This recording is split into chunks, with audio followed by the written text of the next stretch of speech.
Hello, everybody. I hope everybody's having a great weekend. I hope everybody's having a great Sunday. Today's video, we're going to be having a special. We're going to be having Liberian Independence Day. Liberian Independence Day is this week. It is this Wednesday. That is July 26th, and it will mark 176 years since Liberia was first declared a republic.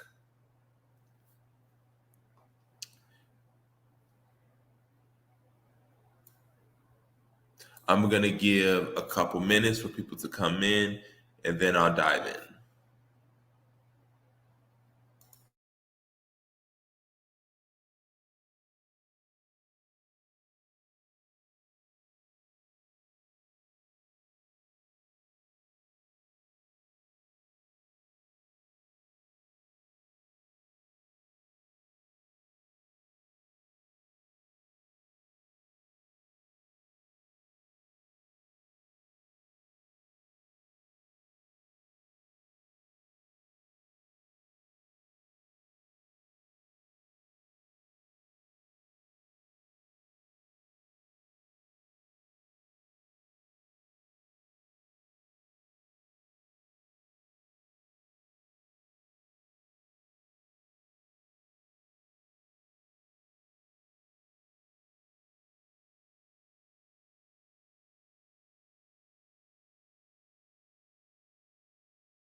All right, it is approaching the 3-minute mark.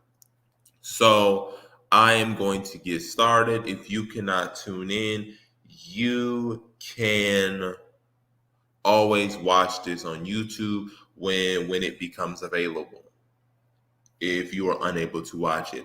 But I'm going to get started. Again, today's topic is why African Americans should celebrate Liberian independence. This is a Liberian Independence Day special to commemorate July 26th, which is this upcoming Wednesday. It marks 176 years since Liberia first became a republic, which is Africa's oldest republic. Make sure to like, share, and subscribe. Make sure you comment down below. Tell us what you think. And of course, sign up to the website at baioafricstan.org/register. That is baioafricstan.org/register. So, July 26, 1847 is when Liberia declared its independence. This was the culmination of years and years of organization, of planning, weeks of the Constitutional Convention that happened that month in the first weeks of July. It included great men such as Hillary Teague, Elijah Johnson, John N. Lewis, J.P. Griffin, Ephraim Titler, Secretary J.W. Prout, Richard E. Murray, Anthony W. Gardner, Amos Herring. These men would, and Samuel Benedict, these men would sign the Liberian Declaration of Independence. They would also create Liberia's constitution. This was the basis of the modern republic. So it was this Constitution. It was this Declaration of Independence that created Africa's modern republic, first modern republic. Okay. Now, you're thinking to yourself, if you're an African American, you're watching this, why does this matter? Why, as an African American, should I celebrate Liberian Independence Day? What does that have to do with the African American community? And what do we as African Americans get out of it? The reason why Liberia's Independence Day is so important to the African American community is because Liberia's Independence Day establishes sovereignty. It establishes self-determination. It establishes one's ability to control their own destiny. And I want us to really understand what those words mean: sovereignty, self-determination, independence, freedom, and liberation. Because I don't think we truly understand what those words mean. I think we use those words as buzzwords. But when it comes to actually breaking down what the words independent, freedom, sovereignty, self-determination mean, I think we really don't grasp that. So if we are to break down what the word freedom means, just the word freedom. The word freedom, and this is according to Cambridge, it is the condition or right of being able or allowed to do, say, think whatever you want to without being controlled or limited. Let me read that again so you understand what the word freedom means.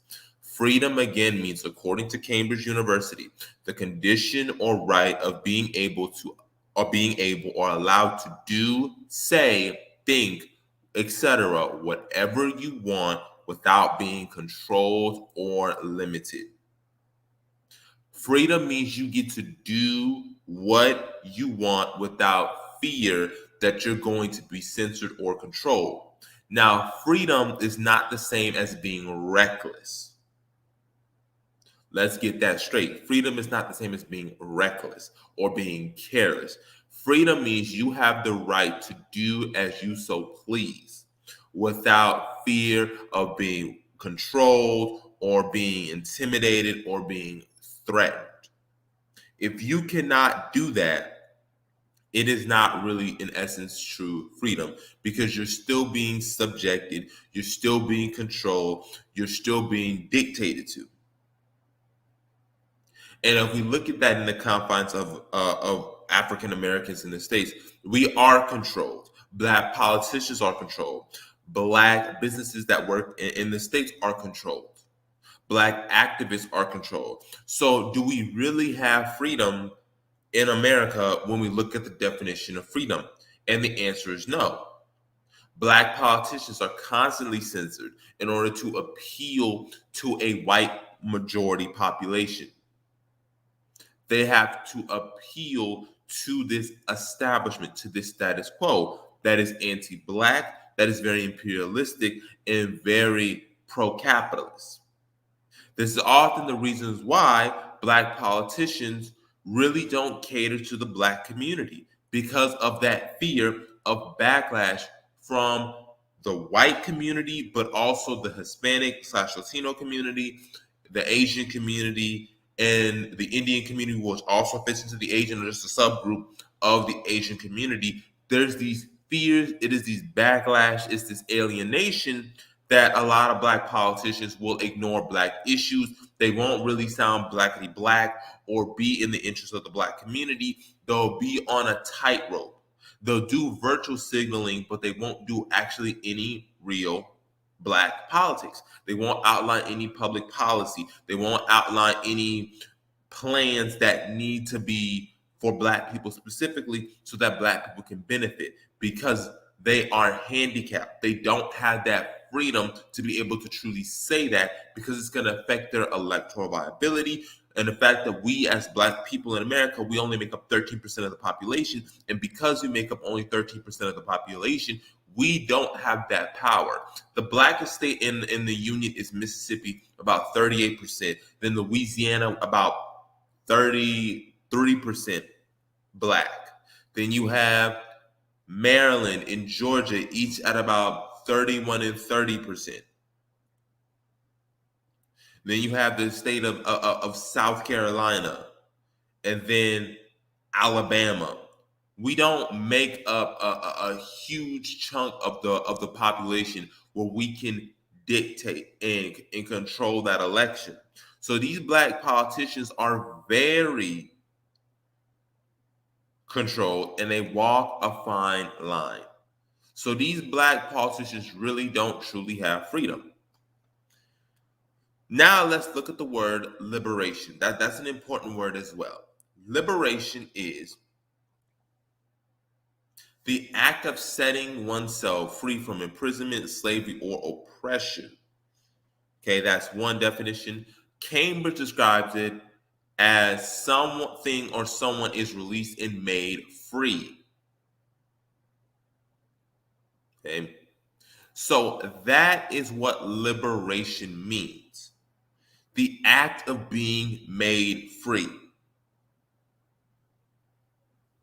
With African Americans, us in the States, we were liberated from slavery. We were not liberated from oppression. We were not liberated from white supremacy. So we technically have not received full liberation.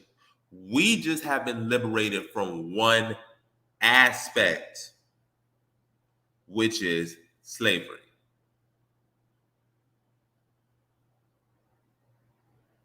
We have not been liberated from economic oppression, voter suppression, imperialism, internal colonialism. We have not been freed by that.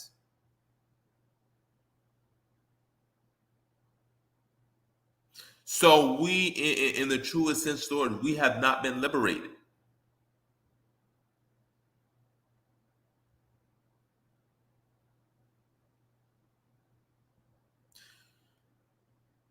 So when we look at Liberia,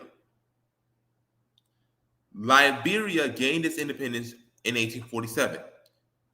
Independence means being able to hold your own, to do for yourself, make decisions for yourself. It is in essence one of the major components of freedom is being independent.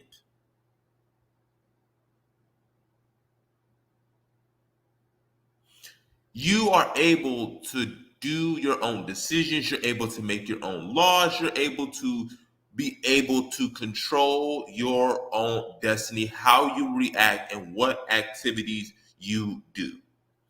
Just think about it from an individualistic perspective. Think about yourself if you're watching this video. What is the benefit of just being an independent person? Just you being able to do what you want to do. Of being able to not have somebody watch over your back. Being able to be an independent person.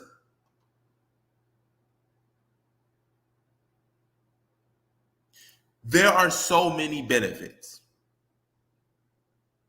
It includes better decision making, gain life experience, boost your confidence, help others, conquer more, positive mental attitude, reduces stress and promotes happiness, ensures that you make yourself a priority and achieve whatever you want to achieve.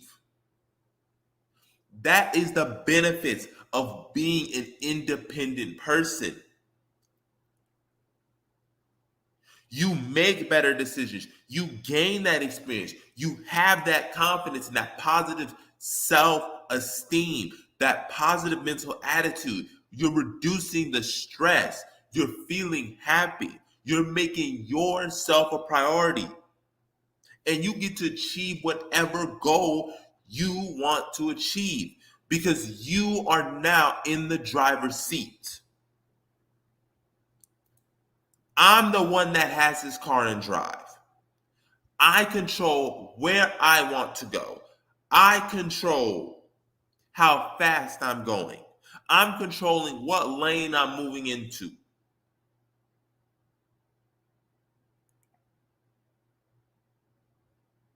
But us as African Americans, we don't have that. We are not in the driver's seat. We are in the passenger seat. We are at the mercy of the white majority society. Look at the state of Florida as being one of the prime examples. The state of Florida just this week said that teachers are required to teach that slavery had personal benefits, that slaves benefited from slavery.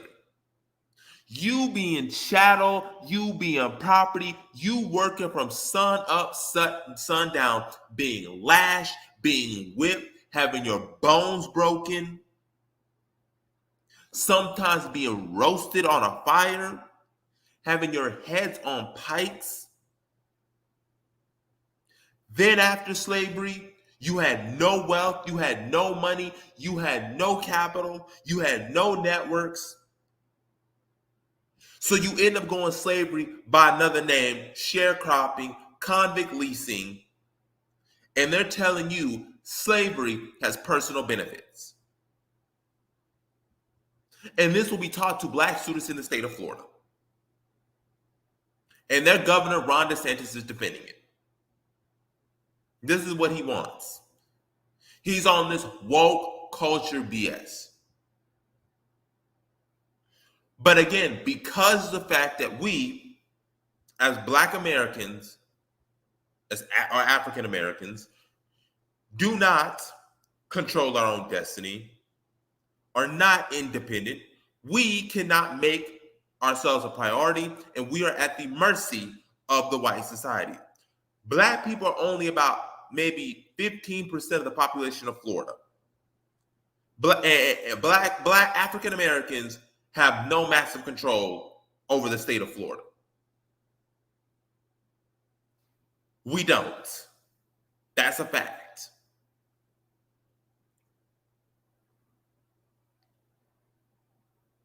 And because of the fact that we have no control over it, we're not independent, it goes again into that positive mental state. We have negative perceptions about ourselves.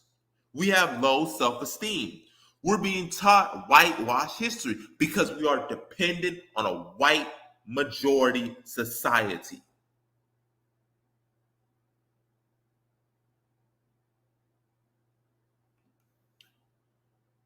We have black suicide rates going through the roof with young people.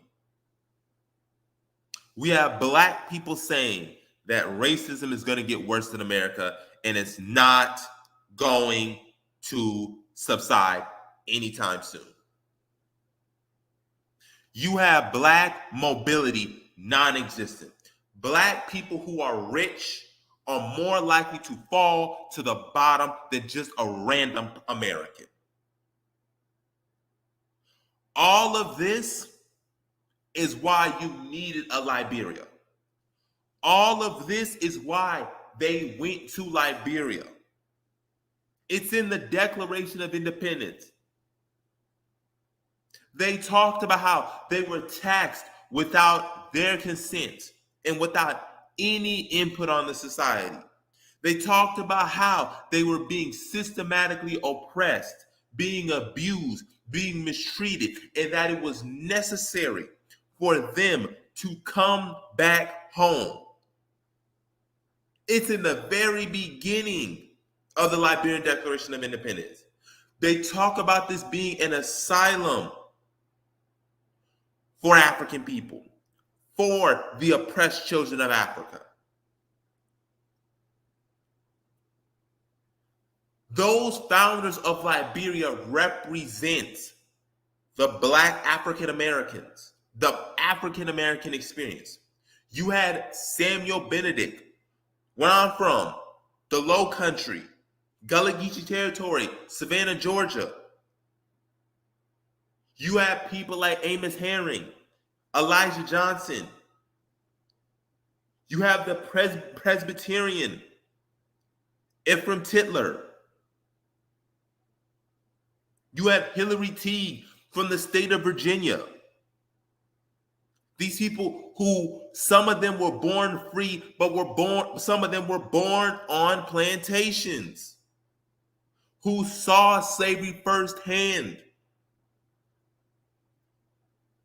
who saw their family members being SA'd, saw their family members being shipped away,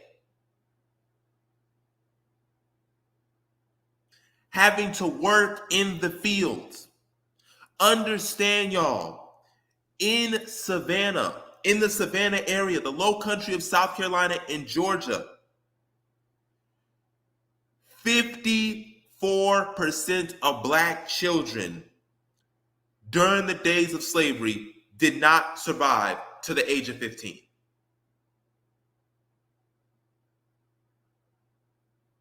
As a Black child born during that period, you had a 50-50, almost more than 50% chance of dying before the age of 15.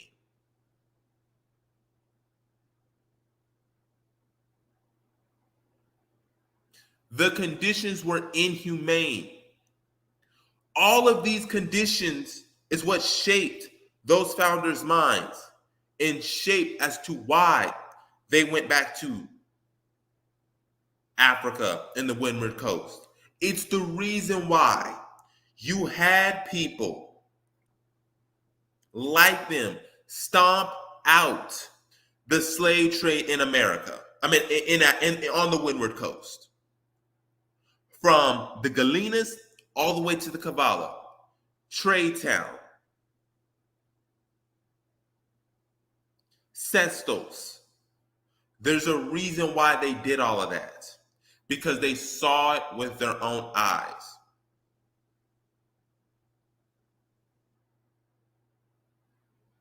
They made it very clear when they stepped foot on African soil, slavery was not going to be tolerated in any circumstance.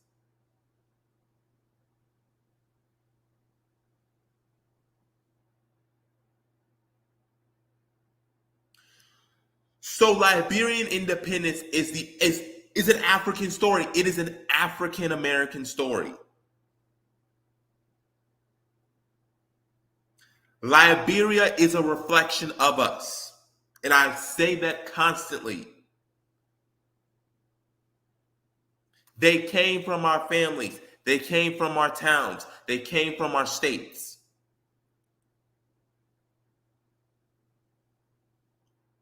They come from our story. They come from our background. They are a reflection of us.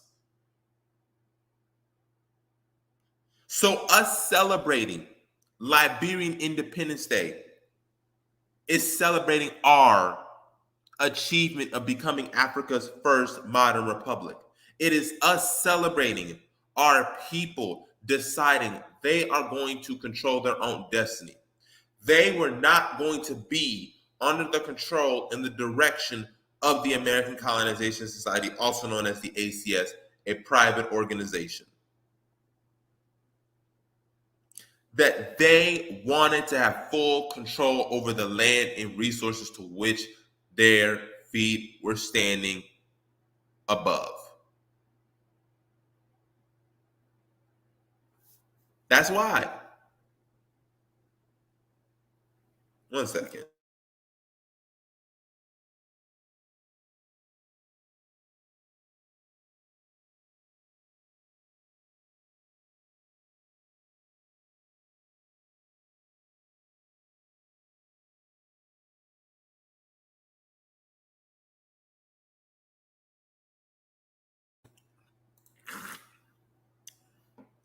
Okay, y'all. That's why. It represents our people establishing a home for us. Because one of the questions you constantly hear from us is, well, we should go back to Africa. Where do we go? Our ancestors answered that.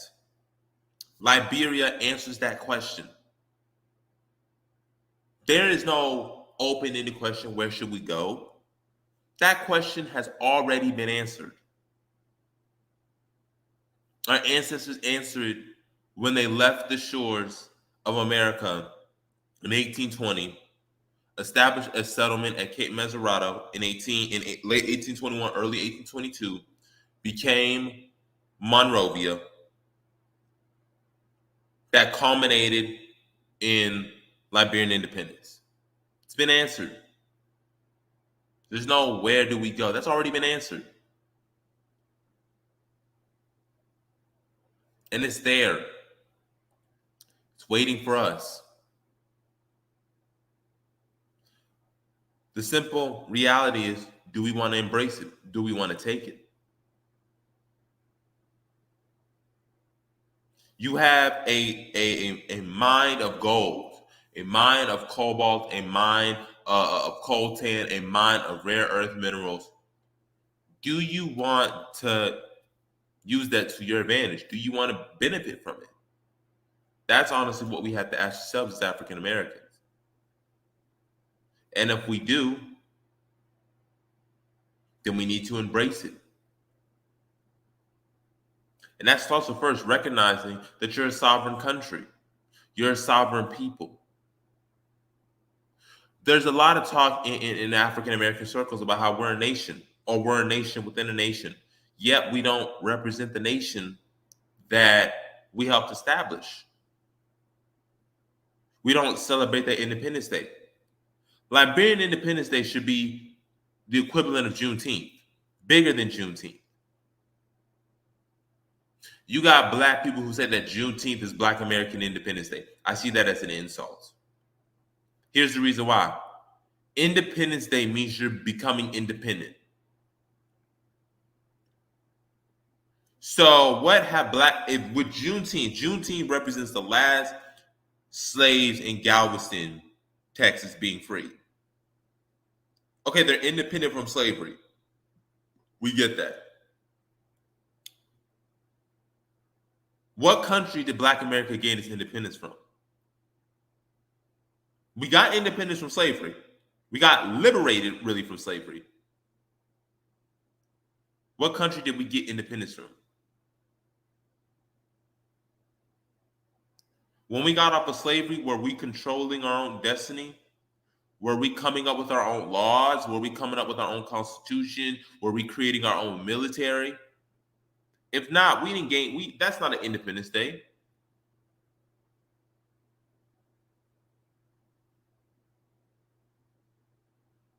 Juneteenth is an African American version of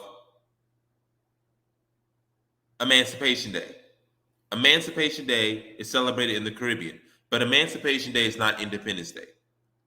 Haitians, Jamaicans, Bahamians all celebrate Emancipation Day, but Emancipation Day is not Independence Day.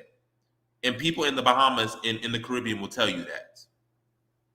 They celebrate Emancipation Day because it does represent the end of slavery and being freed from slavery. But freedom from slavery is not independence. It just means you're no longer legally a slave. Slavery's been outlawed legally. And not even legally, because the 13th Amendment, we know what it says, with the exception of committing a crime. So you really haven't got independence. So no, Juneteenth is not Black American Independence Day. And to say that is an insult.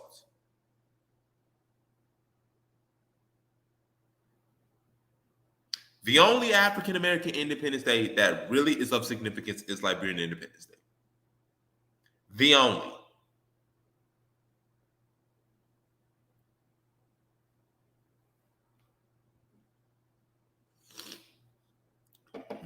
Mm-hmm. Yep, Independence Day for African Americans is July 26th. And that is the most important day for me. Every day, every July 26th is the most important day. Juneteenth is important. It represents the end of slavery, but it's not my Independence Day. It doesn't represent me becoming an independent person. It doesn't represent me becoming an independent nation, us becoming independent people. That's July 26th. Because I can tell you this, our brothers and sisters who established Liberia, when they declared independence, they had their own constitution. They had control over the land. They got to elect their own representatives. They got to elect their president. They got to elect their vice president. They got to elect their secretary of state. They got to come up with county laws. They got their own Supreme Court. They had their own Supreme Court justices. They got to establish trade agreements. They got to establish treaties. We didn't do none of that when we got off the plantation. Sorry, but it's the truth.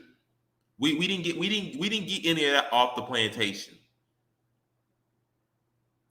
We got off the plantation, and next thing we were met with was sharecropping, vagrancy laws, black codes, KKK, and lynching.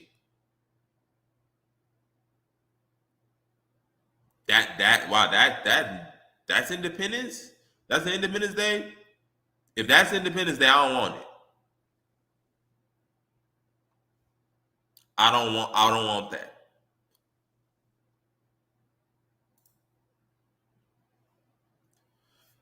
The lack of power for black people in America. This is one of the reasons why militant integrationists are always trying to bring other ethnic groups into their sphere, which is detrimental.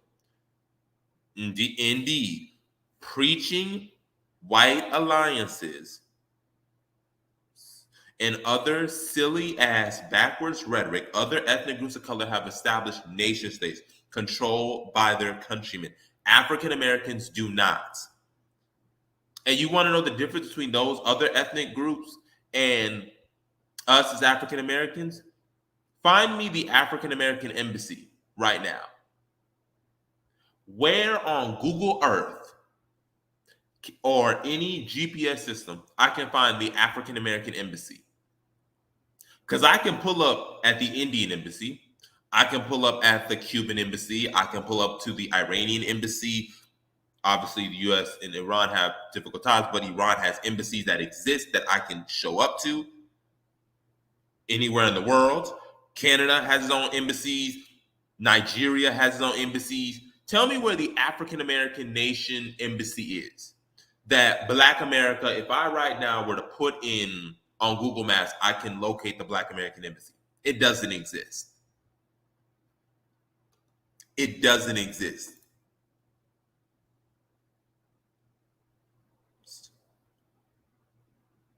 And for AAs, this needs to change. Our people roughly 240 years behind economically and sliding into third-class citizenship here. Liberia is the future for our people, period, in the discussion. Exactly. That's why I'm only Liberia-centered. If you ask me what I think about our future is in America, I say, listen, that's over. That's been determined. Our future is in Liberia. It's not here. And I will be straight up with anybody about that.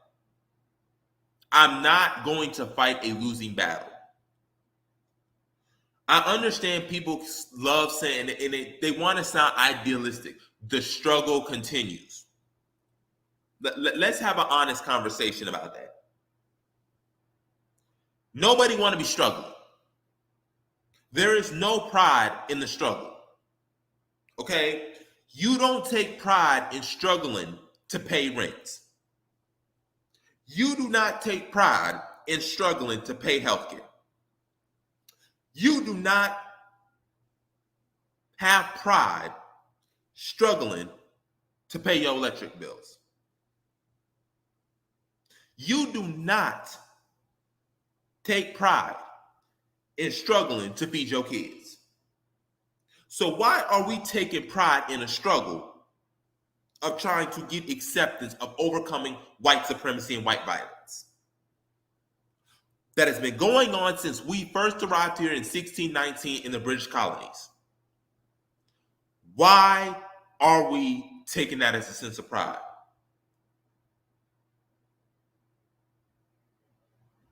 That is not something to be happy about. I don't take pride in my ancestors having to struggle with trauma. I don't take pride in that. It makes me angry and it makes me want to end it. I don't take pride in the fact that my ancestors were beaten, had their drinks. I don't take pride in that. There's no pride in the struggle. None. That's not something to be proud of. So we need to stop this struggle narrative. Also, we understand the basic concept of you have to pick and choose your battles. You have to pick and choose which ones you can win and which one you can win. We see what they're doing in the state of Florida. We see the Supreme Court strike down affirmative action, even though we know affirmative action benefits white women the most, but it was predicated in deep and entrenched in anti-blackness. We see voter suppression. We see black hate crimes against black people skyrocketing. We see online hate against black people in the States. At what point do we realize to say this is a losing battle? We are losing this battle and we have to try something else. This is a battle we cannot win. It's time for us to go somewhere else. I always tell the battle is over. That it's over for black people in America, as Umoja says. It's over. I've accepted that reality. And me accepting it has allowed me to have an inner peace. I know what I'm dealing with. The battle is over. The war is over in America. That's over. Our new frontier is the fight for Liberia. That's our frontier. The one that we can win and easily can win. The one that we already have a foothold in. The one we already have a connection with. Boots on the ground. That's the frontier. That is our favorite. That is our favorite. There's something in war. When you are in a war, when you're in enemy territory, you don't stay in enemy territory if you're getting destroyed. You retreat back to your turf. When you're in enemy territory, you're a sitting duck. When you are being decimated in enemy territory, you retreat and you run back to your headquarters, your safe haven. Black people in America, we're in enemy territory. The only way we can regroup and reclaim our power is if we run back to home base, aka Liberia. Okay? That's what our ancestors were doing. They said, okay, this is a losing battle. We in enemy territory. We need to head back. We know we got malaria. We know we have to deal with some of these ethnic groups and nations that are doing the slave trade, but we can deal with that. We can't deal with this 200 years of oppression that we've been dealing with and the belief that black people are inferior. We can't do that's a losing cause. It's a losing battle, y'all. It is a losing battle.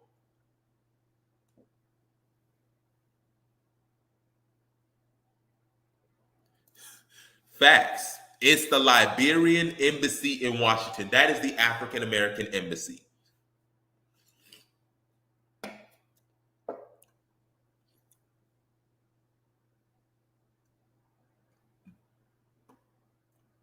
Right. Right, Holla. I'm not doing no more articles trying to preach and beg. I'm not doing that. I'm only getting out my position. The people who want to stay and struggle in America, they've made their minds up. A lot of them.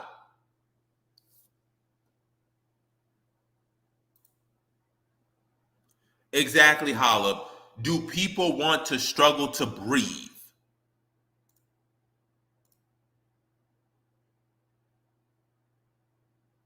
struggling to walk, nobody wants to struggle.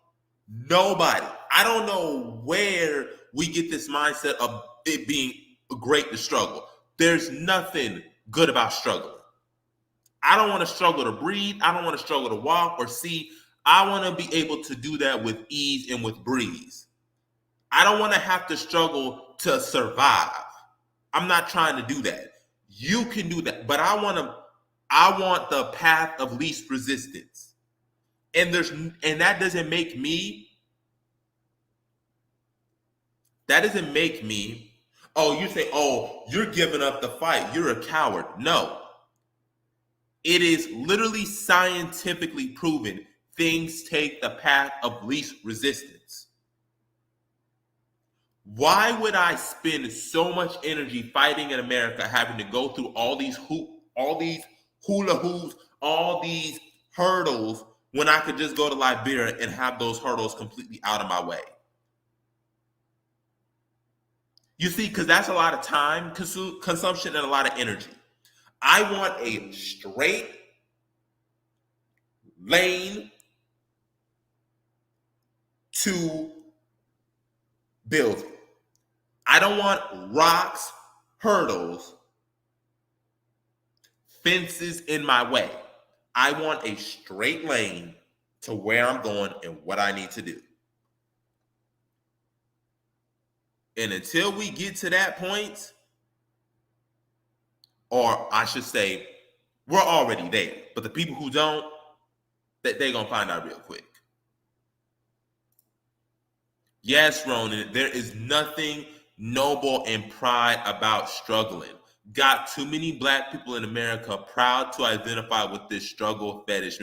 It's like a deity. It is like a god. It is like a religion that we worship this struggle. You don't see no other group taking pride in struggle. Just look at white Americans. White Americans, the minute they lose their jobs and the minute the economy starts going down, they protest and they're angry with the quickness and they want things to change quickly. You don't see white Americans saying, oh, we're proud of the struggle. We just need to work through the struggle. Nah, what is this? You better fix this economy and you better fix it quickly. I'm not trying to struggle for daycare. I'm not struggling to pay for bread and food. You better fix it or there's going to be problems. We'll say, man, we need to ration. We need to, save our money. We try everything to do to accommodate the struggle. And I'm not here for it.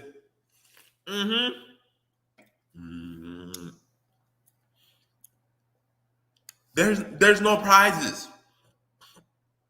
No prizes.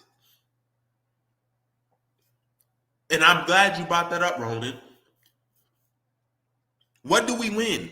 What do we win as Black folks in America by struggling?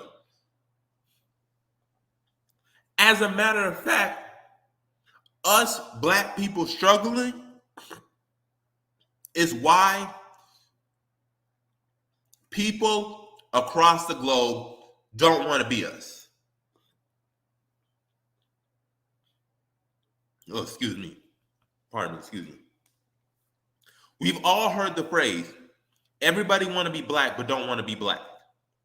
Everybody love Black culture but nobody want to be a Black person. Everybody love Black culture, nobody want to deal with the struggle of being Black. Remember Alex Haley Queen? Remember that movie? When Queen met one of these white passing Black women, and she said, who wants to be Black? Being white is so much easier.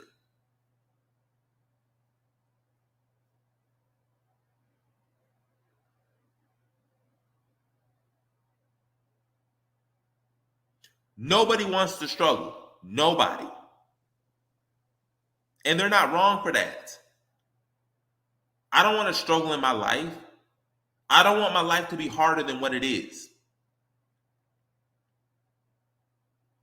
So no, we're not getting prizes for these black people struggle the most, therefore they get the award of the most courageous ethnic group or race of people. You don't get rewards. You don't get a cookie.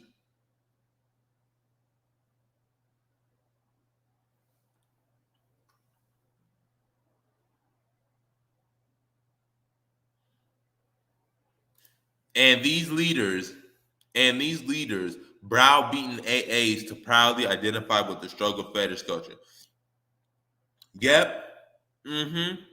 It is it's not it's the culmination of our people mental trauma, but also it's a reflection of what the white supremacist system wants. White supremacy elevates black people who encourage the struggle because they don't have to ever worry about their power being threatened. You too busy struggling trying to gain acceptance. You ain't building power. You're not building control. You're not building self-determination. Because you too busy focusing on struggling. You're not busy focusing on nationhood. You're not busy focusing on providing for your children and your people, building something for your people to be proud of. You're busy struggling. It's a distraction from what really needs to be done. It's keep these Negroes occupied. Hey, DA29, how are you? I have not seen you in forever. Let me give you a shout out. I saw your message a little bit earlier, but I didn't get to it. I really wanted to get to you.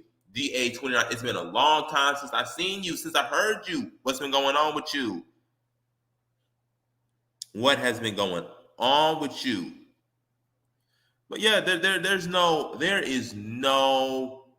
we're not getting any rewards for struggling. And to wrap it up before I let people come in and speak, independence means you get to control your own thoughts, you get to control your own feelings, you get to be your own person, you get to put yourself a priority. Liberian Independence Day enabled that. Liberian Independence Day answered all of the questions that we had. Where are we going to go? That's Liberia.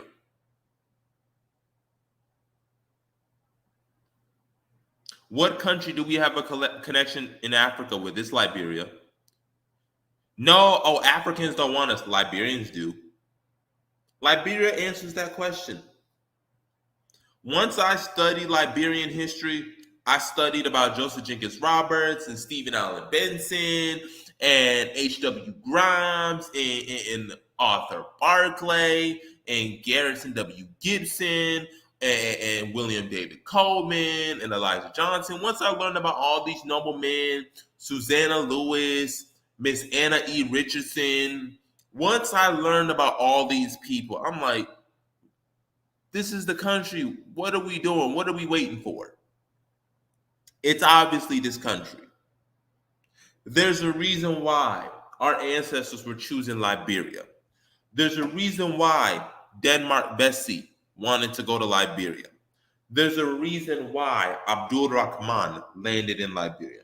There's a reason why Susan Vesey and Martin Delaney and all of them went to Liberia. Edward Wilmot Blythe, Alexander Kamel, Benjamin J.K. Anderson,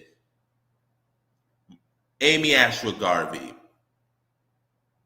the peace movement of Ethiopia.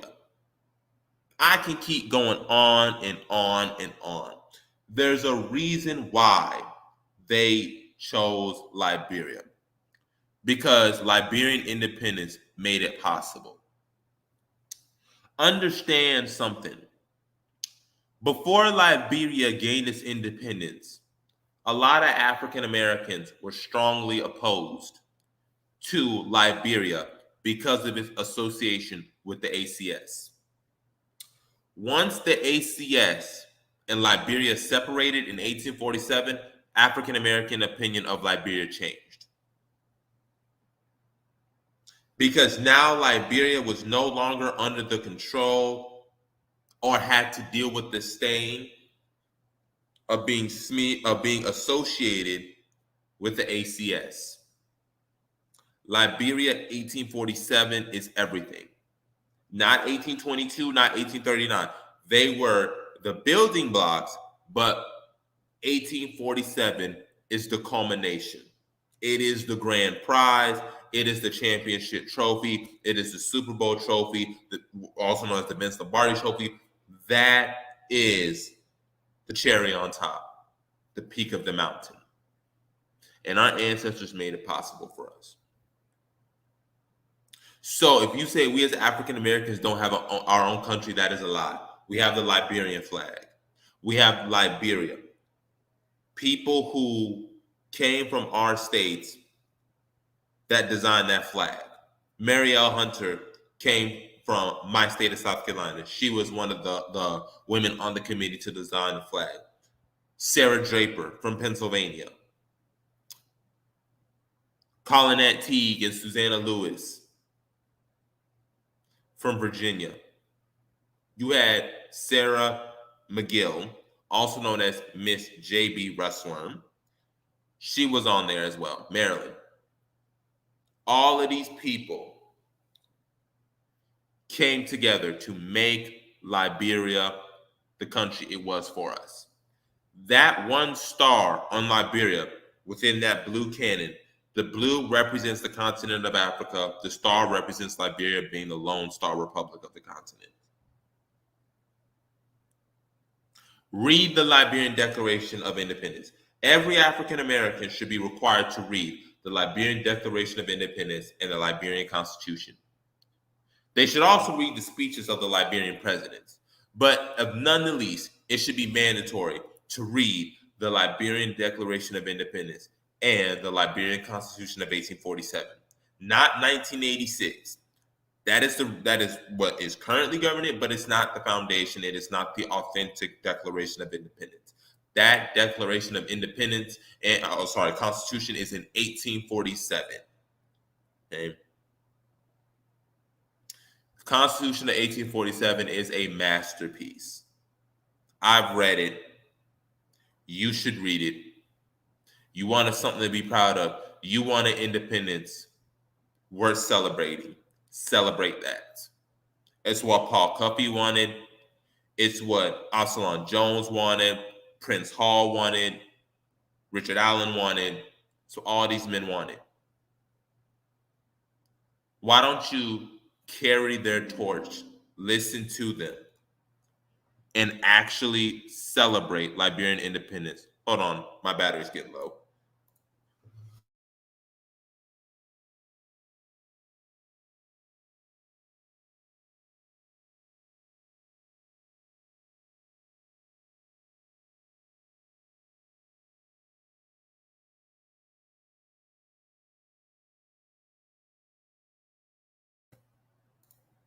Y'all, that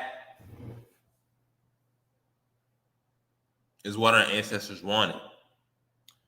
You want to believe in Garvey? Liberia. You believe in God is Black? Liberation theologist Henry Miniel Turner? Liberia. You believe in Martin Delany? Liberia. You believe in Paul Cuffey? Liberia. You believe in Henry Highland Garnett? Liberia. You believe in Nat Turner? Benjamin Turner? Liberia. You believe in Black liberation. You believe in Black independence. You believe in Black attachment identification. That's Liberia.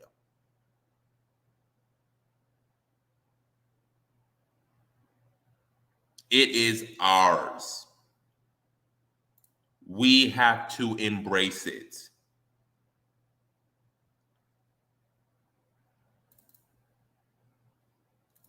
It is ours, okay?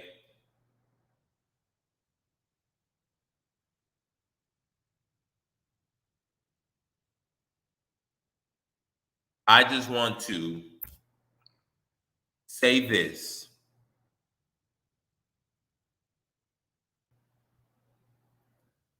This is from the Convention of the Declaration of Independence of Liberia in 1847. It says, "We, the representatives of the people of the Commonwealth of Liberia, in convention assembled and vested with authority forming a new government, relying upon the aid and protection of the great arbiter of human events, do hereby, in the name and on the behalf of the people of this Commonwealth, publish and declare the said Commonwealth a free, sovereign, and independent state by the title and by the name and title of the Republic of Liberia."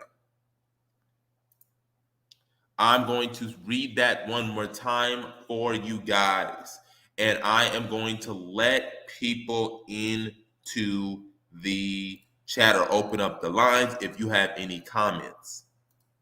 Let me read this to you one more time so I can carry it home, or as they say, the benediction.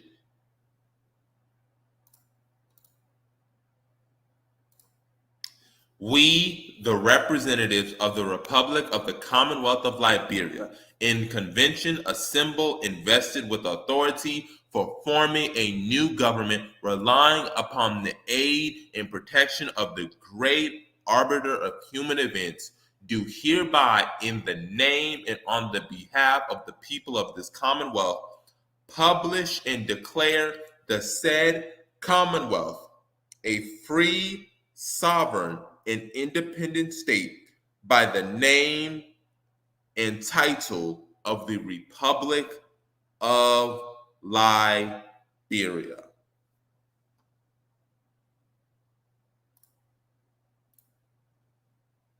And there you have it. So celebrate this July 26th. Get you a Liberian flag. Read the Liberian Declaration of Independence. Read the Liberian Constitution.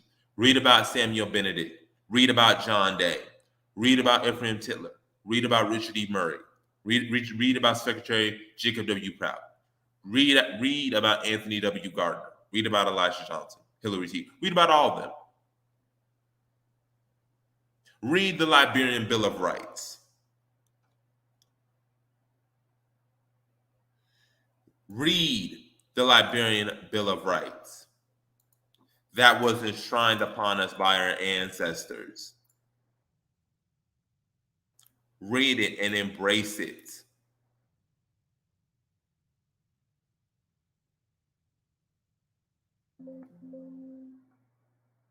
It's your Constitution.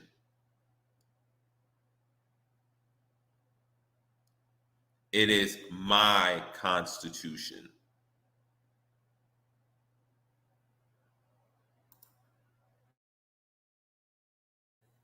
So with that, StreamYard is open. If you want to come in and give your 2 cents, you are more than welcome.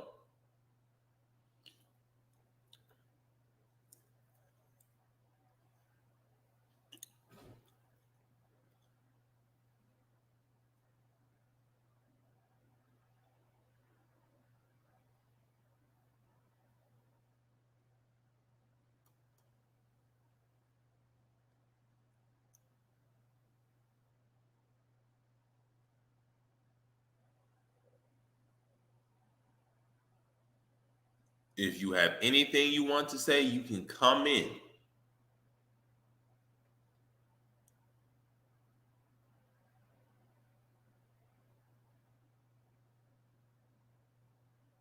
I will give it 3 minutes, and then if not, I will end it. And remember to celebrate Liberian Independence Day. Read some of these comments as well. The consolation prize for struggling. The consolation prize of struggling, lynching, incarceration, the humiliation, drugs, and illegal guns being trafficked into our community. Lynching, incarceration,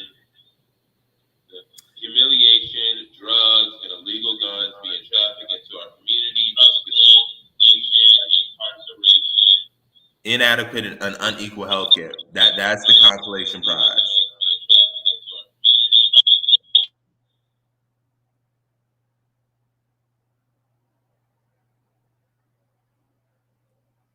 As the great cause said, we are hostages.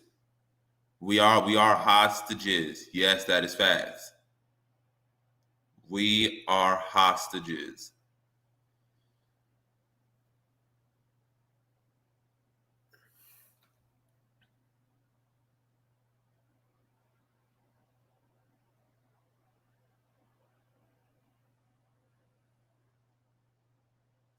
That is it, holla. I mean, that is it. We are hostages, Carl.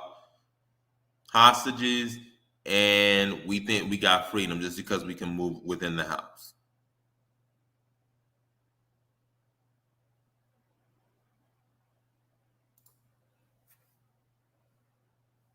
We are hostages. That's what we are. We are not free. We've only been liberated from slavery. We haven't been liberated from oppression. But our ancestors in Liberia made it possible for us to. Do you take the offer or do you don't?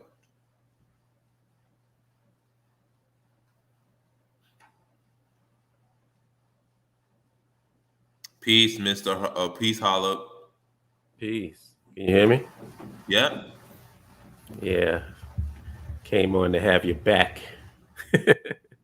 I hope you enjoyed my monologue, so to Oh, speak. definitely, definitely. I was here from the beginning. Yeah, I wanted to just expand on the point that I had made when Baruti was asking for an article. It's like I used to be naive and think that the reason why things don't happen is because people just don't understand. Like I was trying to look for the perfect argument. You know what I mean? Like the perfect logical breakdown to make people go, "Oh, okay, now I see what you're talking about." They already know what we're talking about. They're cowards. They're not confused. It's like they're not sitting there going, "Wow, I wonder what is the BAIO and their thoughts on nationhood? What is that really about? What are their thoughts on Liberia?" They know exactly what we're talking about. They do not agree with it. They're cowards. In their mind, nobody handles a society like the white man. So why even try? They've seen too many Mission Impossible movies. You know, who does it better than Tom Cruise? Nobody. He got this. These people are cowards, man. And it took a long time for me to really accept that. And that's the reason why I really roll with just people of like mind. Like, look at how much progress we've made by just associating with people of like mind. Like when the BAIO connected with Save the State, look at what we've done. Just by getting together with people of like mind. No egos, no want to be the top guy in charge and all this bullshit. Just get in with people that want to get shit done. Shit gets done. You feel me? And that's really what it's all about. It's like the time for arguing and convincing is over. We have that in one of our 10 commandments, I believe. Can connect, not convince. We're only trying to connect with people of like mind, people who are trying to do something, people that want to see shit done. Come aboard. We're not getting engaging in these what I call pseudo intellectual sitting in a cafe with your legs crossed conversations. Because that's what they really amount to. It's just intellectual masturbation, like people showing off their college degree, you know, with their dialogue and their, come on, man. The people that's really trying, the people that really care are the people that's involved with what we're doing right now, who take time out of their own individual lives and dedicate time to the upliftment of our people. Those are the people that care. Everybody else, this is just it's basically like foreplay. It's what they engage in to get them excited for something. It's not really real. So that's why I always give credit. I praise you. I praise all the brothers and sisters of the BAIO, all the brothers and sisters of Save the State. The people who really care have dedicated their time. And those are the only people that I give a shit about. Who else is with us? I see another oh wait, you're on mute or something? I can't hear you.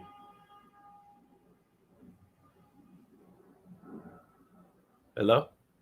Yeah, Dennis is here. Yeah, Dennis is here. Yeah, Dennis? Dennis Yes, Cunningham. Oh, what's up, Dennis? How you doing, man? I'm always great, always great. Haven't been clicking in a lot, so I just got in a few minutes ago. So Yeah, it's those always, those blank profiles is my pet peeves. You gotta forgive me. Like when I see that, I think a troll. There no, you I'm go. not a troll. Yeah, There my you go. picture is usually available. I'm not sure why it's not showing, but that's okay. Um, and I'm one never afraid to hide my real face, so that's good. Uh, um, a lot of times when I miss the live, I usually go back into playback and everything because y'all always have great stuff to say. I always like the fact that there is no holds barred when you want to say what you're going to say to these people Hmm.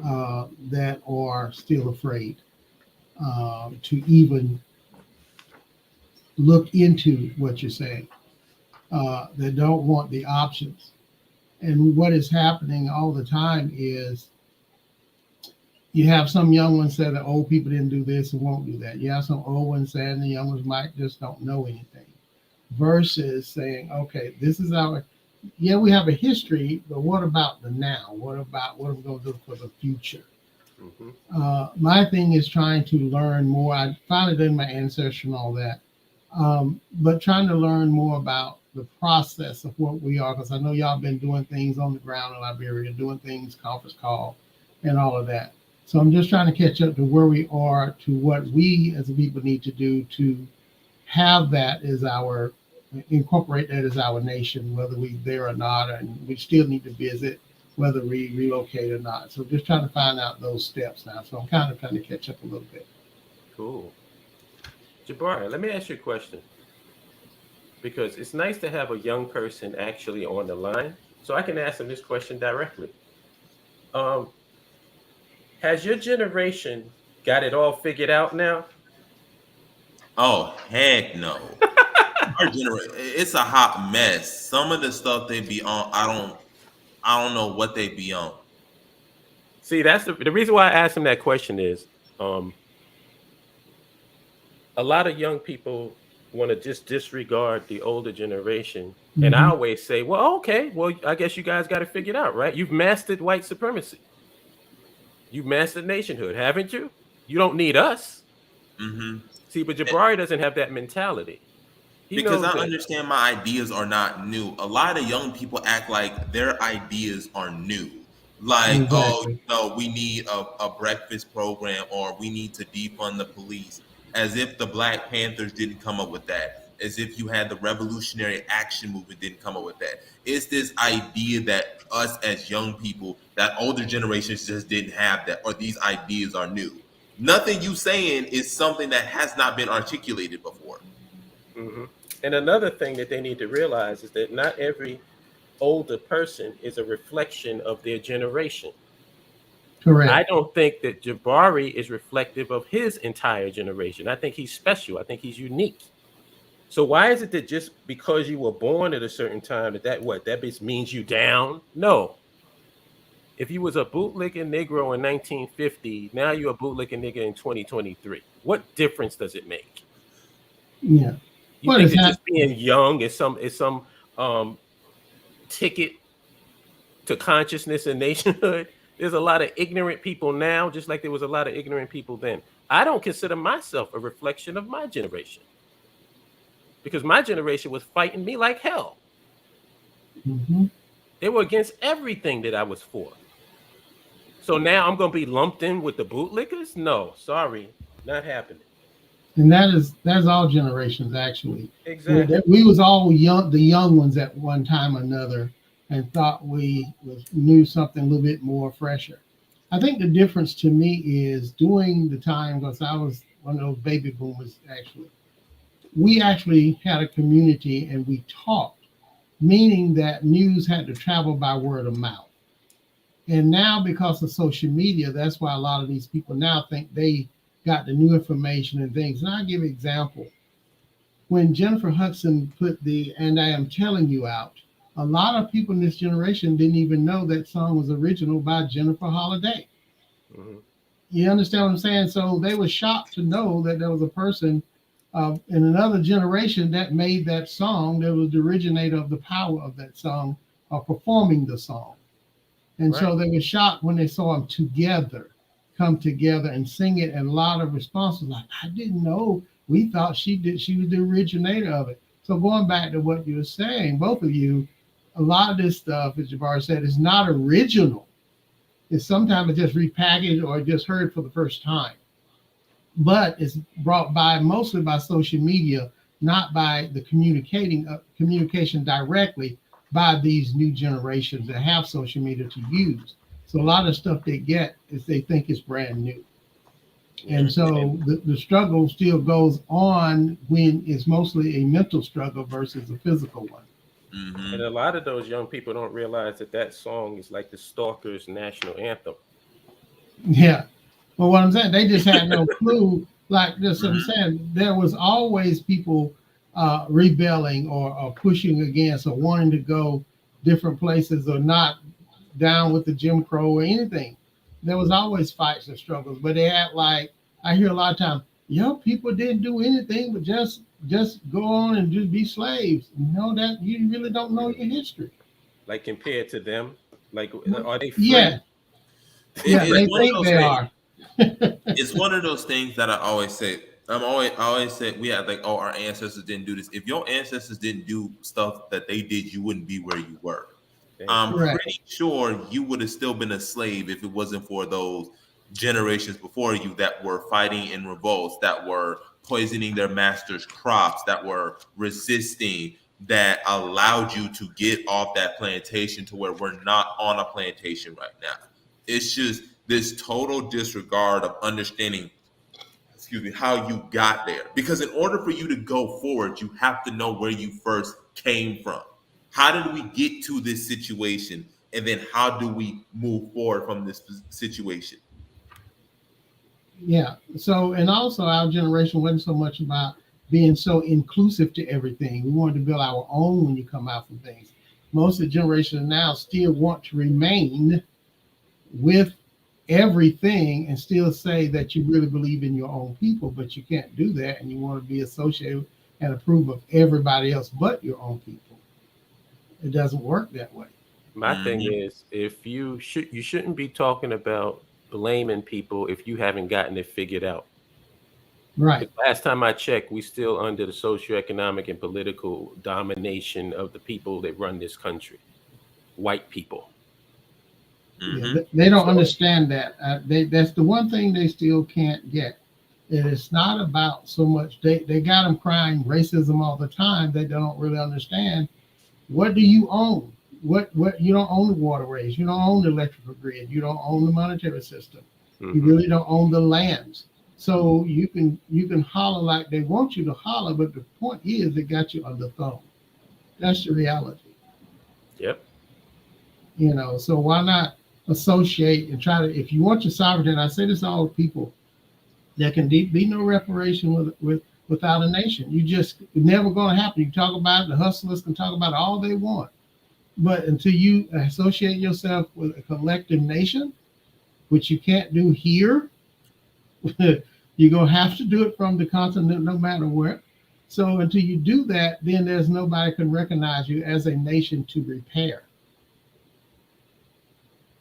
No doubt. I want to give a shout out to my brother Ronan Black. Oh yeah, Ronan was doing good today. Um, But yeah, it's just one of those things that I say. And also when they give us the, oh well, if y'all on that back to Africa stuff, why don't y'all individually go back to Africa? And my response is always the Hollis point about reparations. You believe in reparations so much, why don't you individually sue the United States then? Since you say that I need to individually go back to Africa, why don't you individually sue for reparations? Why don't you show us how it's done? Since you're telling me I got to show us how it's done, why don't you show me how it's done? Because they're always looking for someone to do it for them, and they just get their check. That's what they think. They and want a lot of piggyback. them want them to get the check because they know 90% of the funds going to go right back to the business owners of the people that control and own most of everything here in this land. Yeah. They have zero cognitive dissonance. Zero. They don't realize how hypocritical they're being. Because like Jabari said, why are you trying to piggyback off the collective struggle of our people and get an individual check for yourself? Just get your lawyer and sue the United States government and get you your check. That's right. You can't be into individualism and be for collectivism at the same time. They do that individualist approach when it comes to us or going back to Africa. Oh, why don't y'all individually go back to Africa? Why don't y'all individually show us how it's done? It's like, okay, well, let's apply your same logic. If you guys believe in so much reparations, why haven't you sued the U.S. government for reparations? Why don't we see the court cases in the trial? You can't be on that individualism when it's convenient, and then that collectivism when it's not convenient. Yeah, they haven't even filed a class action lawsuit. No, because they can't determine which group they want to follow yet to do so. Right. You got Yvette. You got what's the other guy's name? You got Tariq. Yeah, Tariq. All these people. Keep in mind, I just want to make y'all notice that's recent.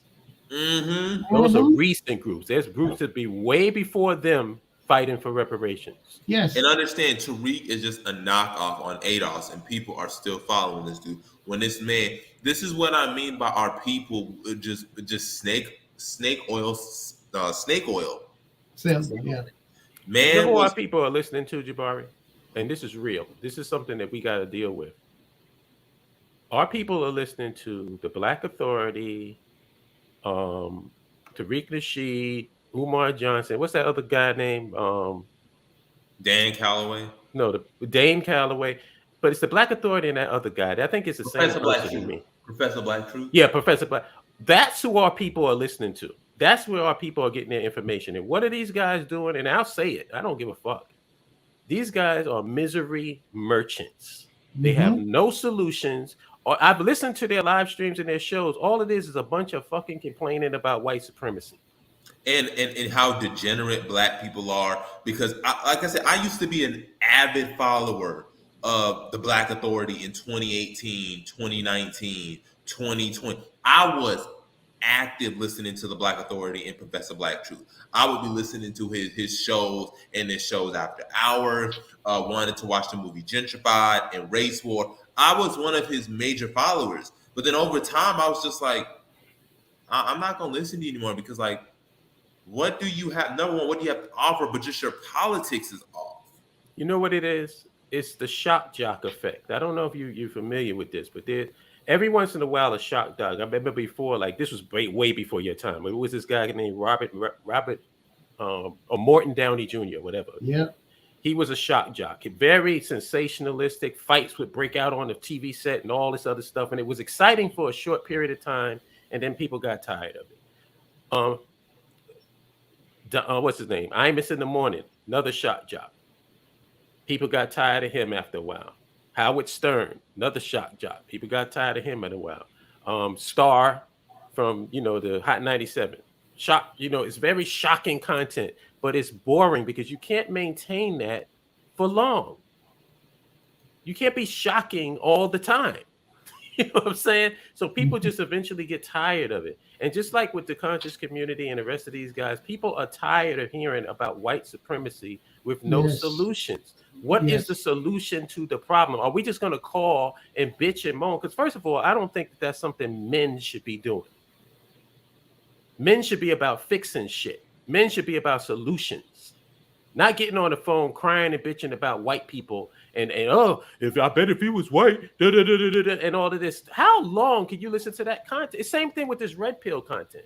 How many times can you listen to content where everybody's talking about the same damn thing every single video? Mm-hmm. Does it ever get boring? It's a money grab. It really is a money grab. The grift, the hustle is strong. And it's just like they take their cues also from the mainstream media of what is the narrative, and they just try to package it in a way to shop their group of people, to keep them following, keep them paying. That's really what it's all about. They have no real care to fix their collective body of people. They really don't. But people are so victimhood. They want something easy that they follow these people and they donate almost like a lottery situation. It's not going to happen. Listen to these same group of people. They're going to keep giving you, because most of those people also still sleep with the people that they talk about. Yeah. They're married to, they're grouped up with them. They really are. And let me just say this. If there's anybody that's a fan of these guys, I want you to ask yourself a question. When was you hearing Holla mentioning these dudes until right now? It's like, I have no agenda. I'm not trying to come at anybody. I'm just calling it like I see it. These guys do not have any solutions, and people are getting bored with their content. Because at some point, what do they call it? You got to shit or get off the pot? That old Southern saying? Yeah. What's the deal? We're going to just keep talking? Like, you can keep talking about, oh, man, I'm going to talk to this girl. I'm going to talk to this girl. I'm going to talk to this girl every single day. And then people are going to say at some point, yo, nigga, are you going to talk to her? Or are you just going to talk about talking to her? Yeah, they made this excuse, man, but she was talking to somebody. Man, she had to go home, man. It's the reason why I want to get to a Fly Guy's point, because Fly Guy took the words out of my mouth. You took the words out of my mouth, Fly Guy, because I was bring up the African Diaspora News Channel. It's, this is what the racist white supremacists are doing, or this is what immigrants are doing, this is what Democrats are doing. I'm like, I don't care. Like, I used to be an avid follower of him, and then I unsubscribed because I'm just like, I don't care anymore. I'm glad you brought that channel up, because I've been telling people that he uses the race hustler tag all the time, and then turn around and say, we're doing a trip to Kenya, but everything on that channel, pretty much, unless it's the Africa ladies come on talk about Africa itself, is all about them folks. Is what he called them now, is them folks. And I'm like, guy, as big as your channel is, you wonder why your viewership is now lower than it equate to the followers, subscribers you have. Because people are, just like Alyssa said, you're getting tired of hearing the same old them folks. And you're supposed to be saying you have a voice, but your voice is not anything about what we need to be doing other than always watching out for them folks. That's what they call them now, them folks. People tune out because they want to be a part of something. And when they're not a part of something, people tune out. People are action oriented. They want to see, okay, when you are giving us this message, what is the next plan of action? What is the steps? You just telling me, well, we got the white supremacists going on, and them folks is doing this and that, and I'm tired of them folks, and like, okay, can you imagine? Everybody understands. Now what? Can you imagine if I did a podcast complaining about snakes? That was my whole channel. Is, man, this cobra bit another person today. Like, that's my whole. Listen, you know what I call it? I call it Black Power masturbation. It should come with like a hot rag and baby oil, because that's really what it is. You just get it out of your system so you can pretend to be black. You can get your black on for a few minutes, and then it's right back to being a bootlegging Negro with no solutions. Like that channel. That's what it is. It's Black Power masturbation. Like I said, get your hot rag and baby oil when those Negroes start talking. We're going to create a channel called Them Folks Porn. How about that? Yeah. Because that's what it is. Because I always sit here and and once I got on the Liberia train, my mind was settled, and just that was just it, and it is what it was. I always used to sit here. I always would hear Black people say, where are we going to go? Y'all, I'm gonna find that article. It said the safest places for Black Americans, right? Y'all listen. I want y'all to listen to the countries that they put as the safest places in the world for Black Americans to travel. I kid you not, based on their opinions. Ready? Here's one of them. One of them said the safest places for Black women was Portugal, South Korea, Thailand, Norway, and Panama. Wow. What happened to America? Some of the safest places for Black Americans are Portugal, Thailand, Norway, South Korea, Costa Rica. All of these, like, I'm just like, what happened? What happened to America? Is America on the list? And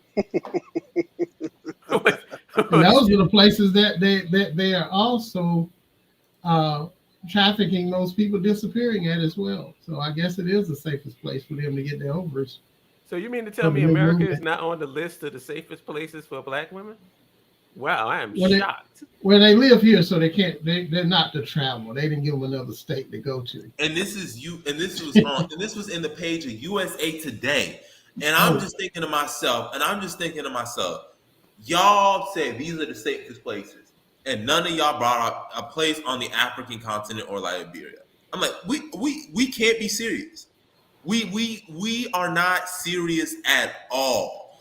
You say you're tired of America, then you gonna run to a non-Black country like Norway, where Afro-Norwegians have said there is racism.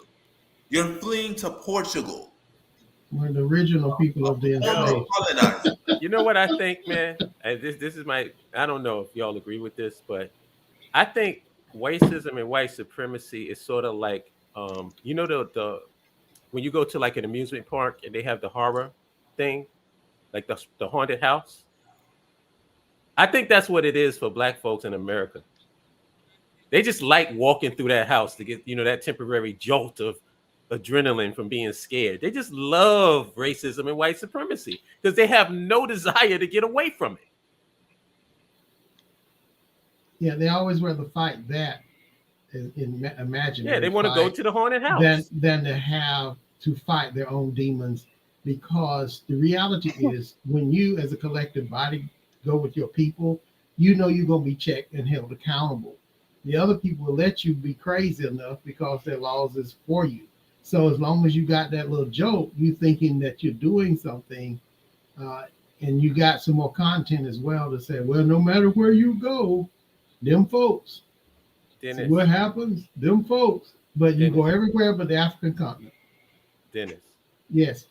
The Joker showed you, like, Black people got it in their mind, because I heard what's his name, the Black Authority was saying this. They're trying to kill us. No. All you gotta do is watch The Dark Knight. The Joker said, I can't kill you because you're too much fun. Yeah. They ain't trying to kill us. You're the toys.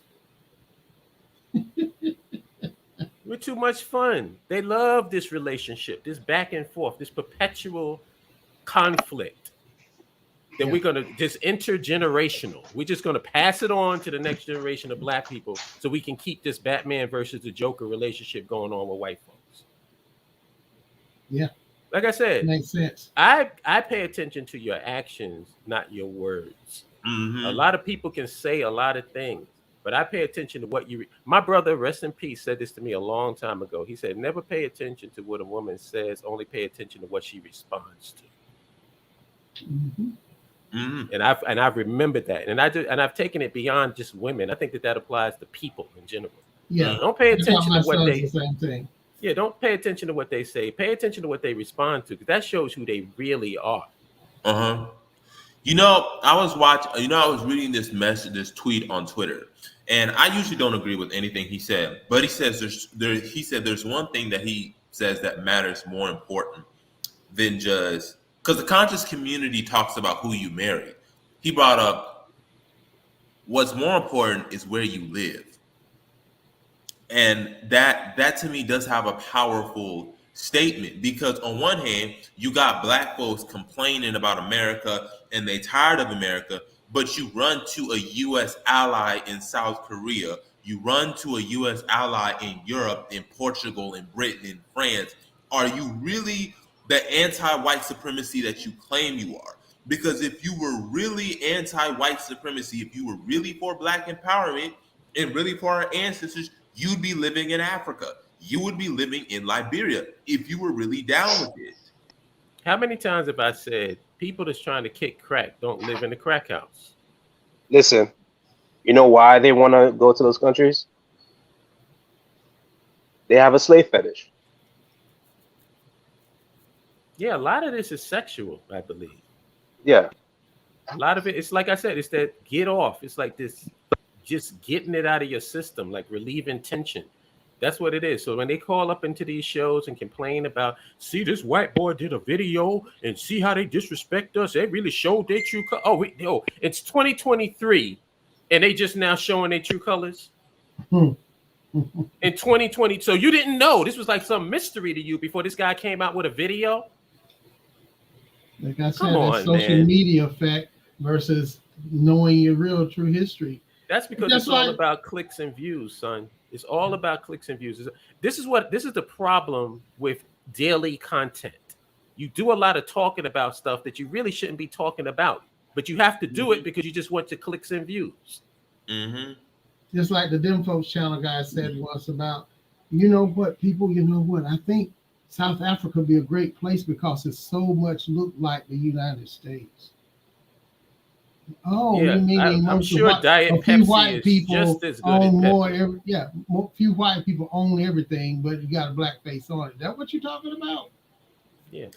It's one of those things. And this is why I did the video. This is why I did the video, because everybody be complaining about where we're gonna go and where can we escape to be safe, and everybody wants to ignore the country that was established by us.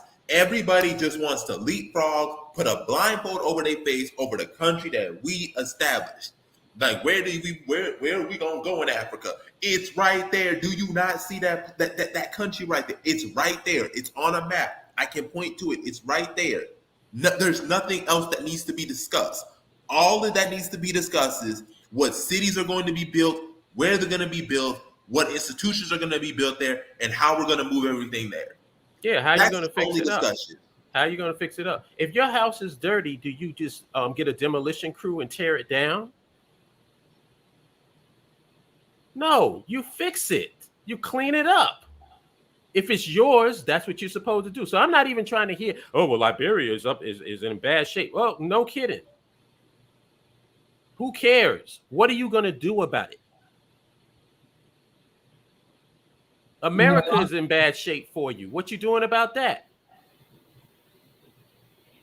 A lot of people collectively are still looking for parents, somebody to do for them, or someone to blame, someone to fight with internally. And this is one of the reasons they love America, because they got the government as the parent, but they can complain about it freely. They can act up every now and then. Their punishment will come.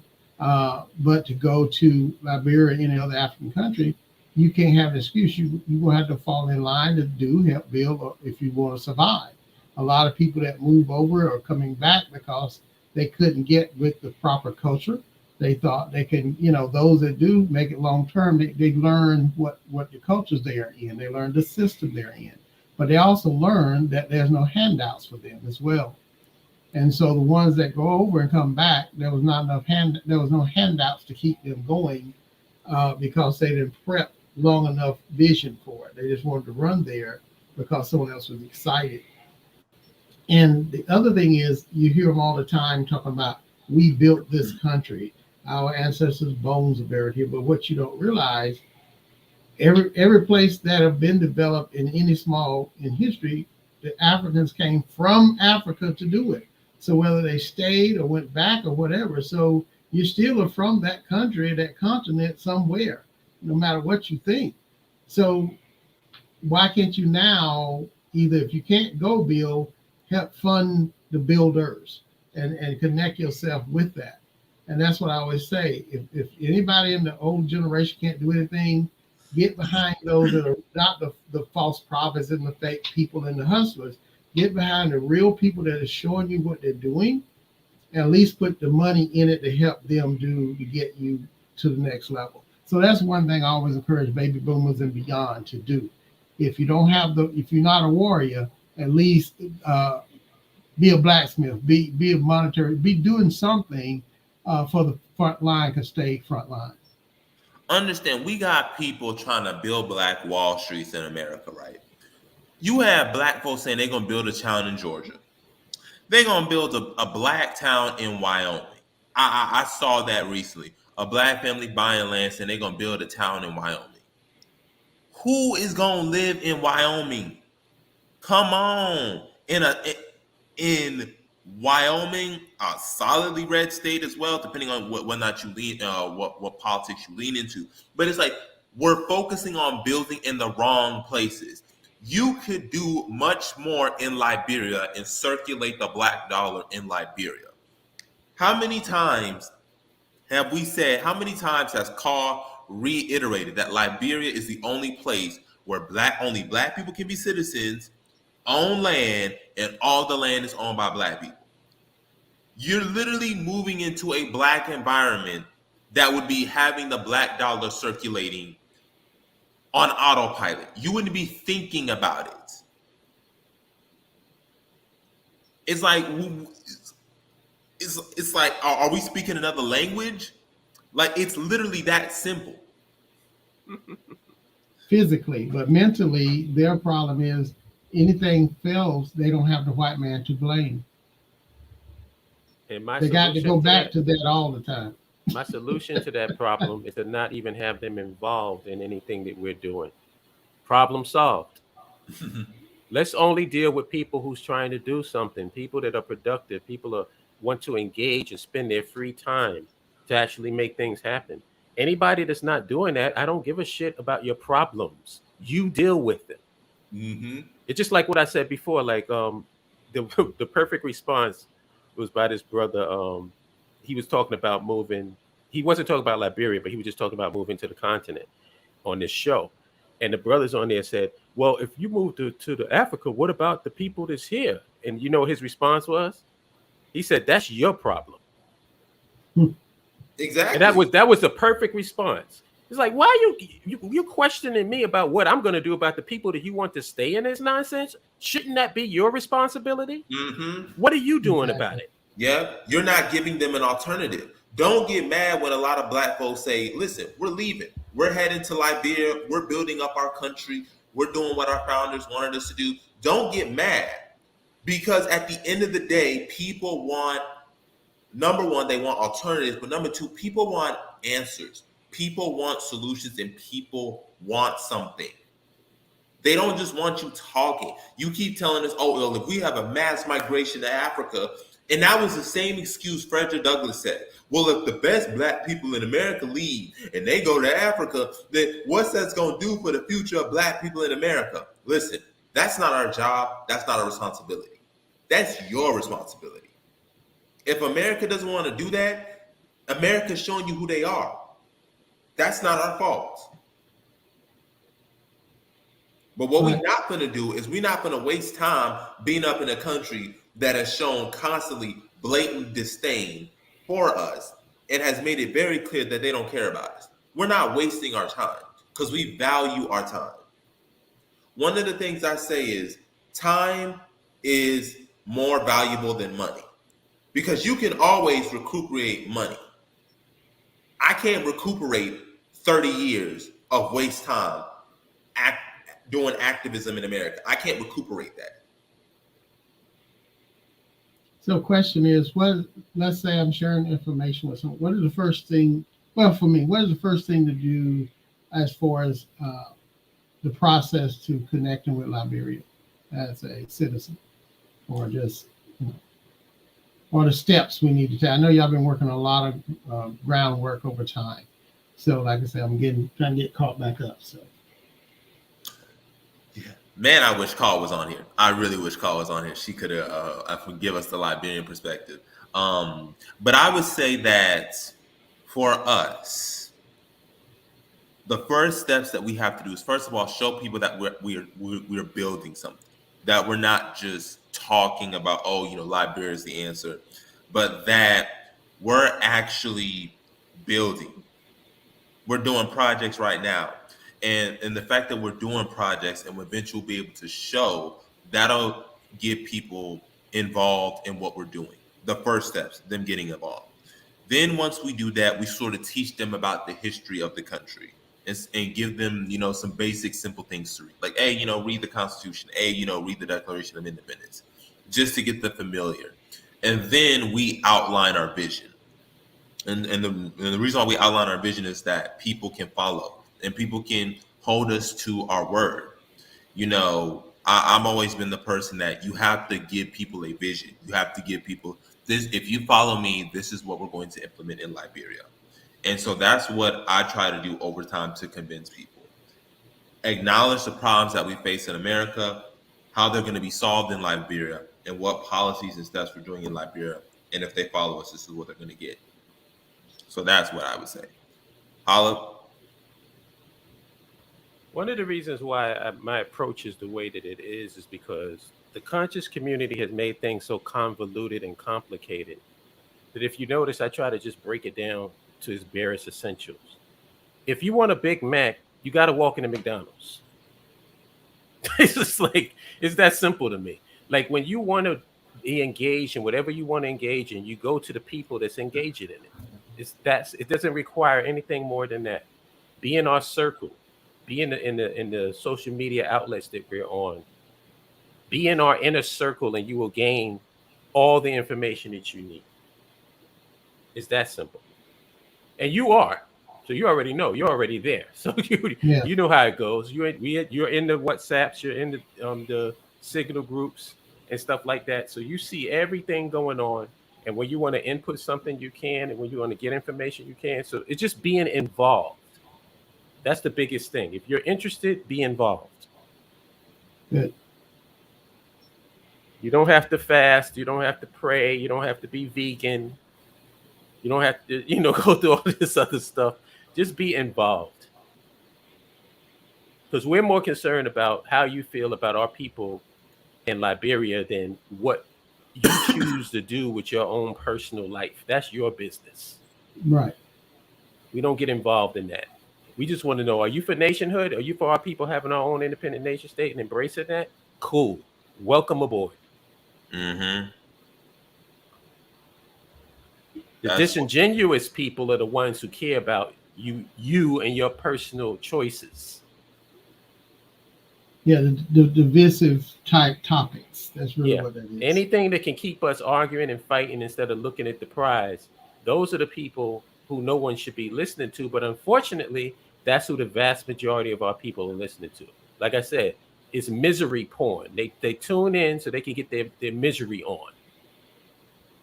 That's true. And that's what these people are for. That's what these live streams are for. Because these live streams never have a solution, but they got plenty of Patreons and plenty of GoFundMes and plenty of Super Chats. Yeah, this lady I know, she's almost 70. Still working right now, but she recently joined the Tariq Nasheed fan base. And I said, what are you doing at this late stage? Want to follow this guy? Well, no, he's always talking about the reparation, da. But at the same time, I remembered she loved, even when she was going through a transformation of learning about the ancestry and all these things, enlightenment, but she could never let go of the ratchet shows, the Real Housewives of whatever state or city it's in. And she says, I love the ratchet. So that now when you say they love that mental masturbation, that's why I can see she's following Tariq Nasheed and anybody else like that at this late stage, because they like that type of stuff to watch on television. They're not for the real reality of things. Mm-hmm. Mm-hmm. And for those people, I mean, they They just got to be left on the wayside, and they have to come to it at their own time.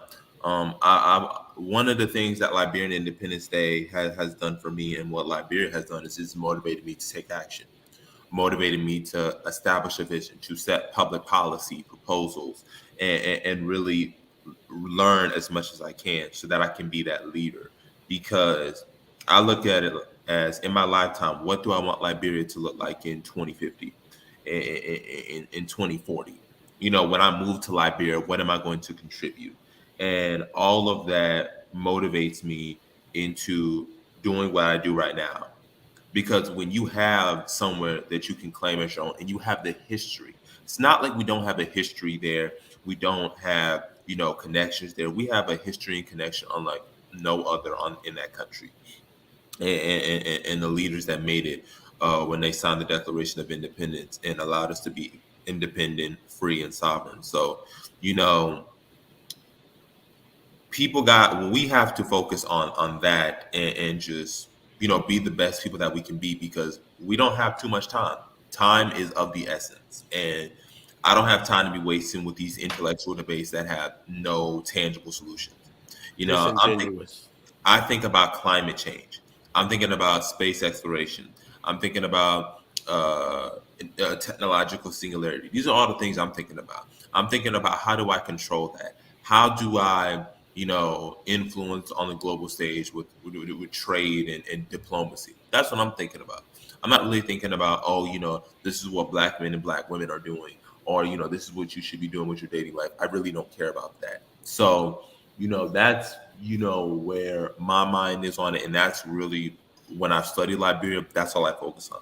I used to be on the Black men, Black women stuff. Black women were thirsty. I used to listen to the Tommy Sotomayors and the Tariq Nasheeds and the Professor Griffs and Brother Polites of the world when I was young in high school. But once I hit college, I was just on Liberia, and everything else, they just got tuned out. That's a good thing. Yeah. That's a good thing. You know what I was wanted to ask you, and I really think this is a conversation that me, you, and Carl should have. Mm-hmm.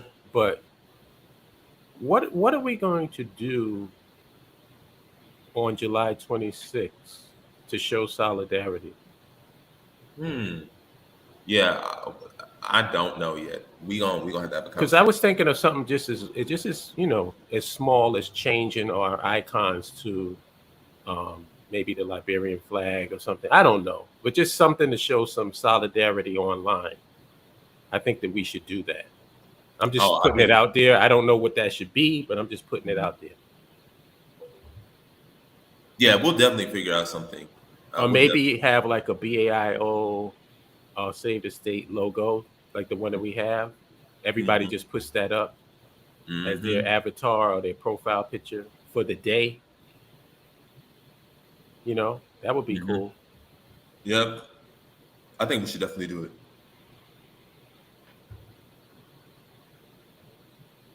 But yeah, we had a good conversation. Anything else y'all want to say? What about more information on the celebration coming up next week? Oh, are you in the group? Are you in the WhatsApp? No, I need to join the WhatsApp. Can you do me a favor? Send me your email and your telephone number to my email address, holipsism@gmail.com. Yeah, I have you in the Gmail. We've communicated something before. So. Yeah, just send me a quick email. Okay. But I've said everything I had to say. I think you did a great job, excellent job as usual, Jabari. I'll go back and listen to what I missed, as I always do. Yeah, you'll enjoy the monologue. You'll enjoy the monologue. All right, y'all. It's been a pleasure. All right, y'all. If there's nothing else, make sure to like, share, and subscribe. Make sure to comment down below. Tell us what you think. And of course, sign up to the website at baioafricstand.org/register. That is baioafricstand.org/register. There you go. That, we also have the lounge going on today. If you are a BL member, we have the BL book club going on. So if you are a member, please tune in. We got tons of good discussions going on. I might be hosting something else this later on Twitter, so be on the lookout on that. So that should be fun. Yeah, it's going to be relevant to the topic today. But we got a lot going on in store. So have a great day. Have a great week. And of course, celebrate Liberian Independence Day. Read the Declaration of Independence. Read the Constitution. Read the stories about Samuel Benedict and the Constitutional Convention. Read about all of them. You'll be inspired. You'll love it. You'll appreciate it. And with that, y'all, peace. Peace.